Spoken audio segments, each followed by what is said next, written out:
Movie की शुरुआत में हम दो स्कूल बसेस को देखते हैं जिसमें फीमेल स्टूडेंट थी।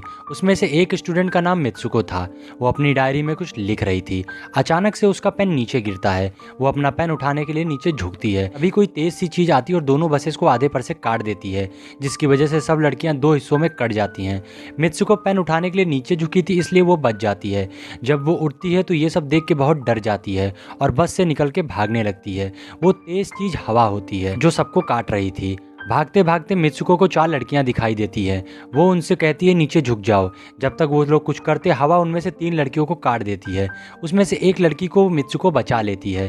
फिर हवा आती है और साइकिलिंग कर रही लड़कियों के साथ उस एक लड़की को भी काट देती है जिसे मित्सुको ने बचाया था। मित्सुको भागने लगती है और एक नदी के किनारे पहुंचती है।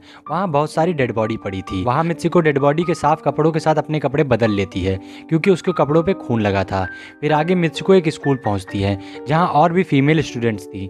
वहाँ एक लड़की मित्सुको के पास आती है और पूछती है तुम कैसी हो। दरअसल वो मित्सुको की बेस्ट फ्रेंड थी। वो उससे पूछती है तुम सच में मेरी बेस्ट फ्रेंड हो, क्योंकि मित्सुको को कुछ समझ नहीं आ रहा था। फिर वहाँ हवा का झोंका आता है और मित्सुको डर के स्कूल के अंदर चली जाती है।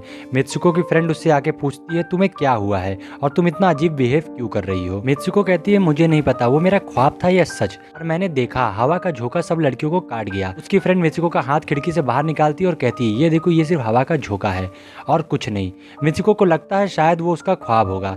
फिर मित्सुको की फ्रेंड अपनी और दो फ्रेंड के साथ स्कूल बंक करने का प्लान बनाती है। अभी वहाँ उनकी टीचर आ जाती है, लेकिन वो चारों भाग जाती हैं। वो चारों भागकर एक लेक के किनारे पहुंचती है जहां मित्सुको की फ्रेंड उसके ख्वाब के बारे में और दोस्तों से बताती है। तो उसमें से एक लड़की कहती है हो सकता है ये सब सच हो, जैसे मिरर वर्ल्ड, और वहाँ सब कुछ इस दुनिया से अपोजिट होता है, यानी कि उल्टा।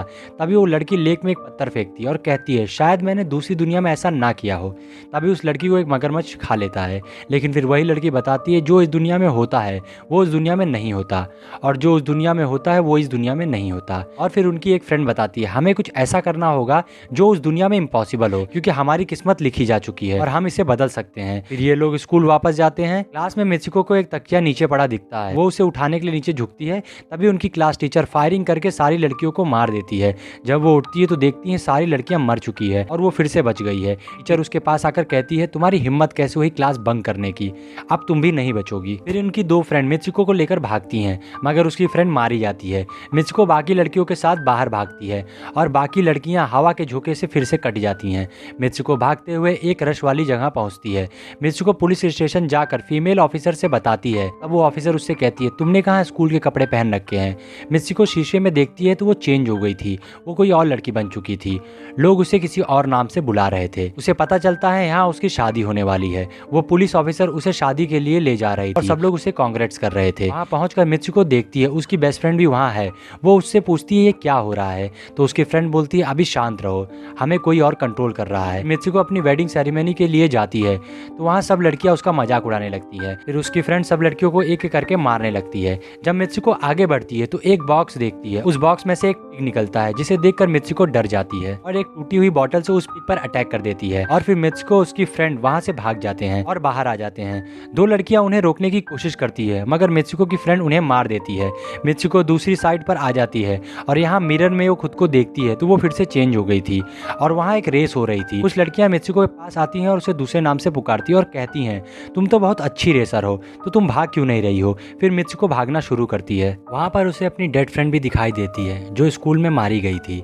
उसकी बेस्ट फ्रेंड भी वहाँ आ जाती है और भागते हुए देखते हैं वही पिग और जिन लोगों ने उन्हें चर्च में रोका था वो भी उनकी तरफ आ रहे हैं। अभी वो रेसर्स मित्सुको से कहते हैं तुम इस दुनिया से दूसरी दुनिया में चली जाओ। वो भागते हुए एक अंधेरी जगह पहुंचती है जहाँ उसे कुछ स्टूडेंट मिलते हैं। वो उससे कहते हैं हम भी मर चुके हैं और तुम्हें भी मरना होगा। तभी मित्सुको की बेस्ट फ्रेंड वहाँ आ जाती है और कहती है तुम इनके जाल में मत फंसना, तुम अपना असली नाम बार बार पुकारो। फिर उसकी बेस्ट फ्रेंड जोर जोर से मित्सुको करके पुकारने लगती है और इसी के साथ वो अपने असली रूप में यानी मित्सुको की शक्ल में वापस आ जाती है। फिर उसकी बेस्ट फ्रेंड उसे अपने हाथ में लगी वायर को खींचने को कहती है ताकि वो अपनी असली दुनिया में वापस जा सके।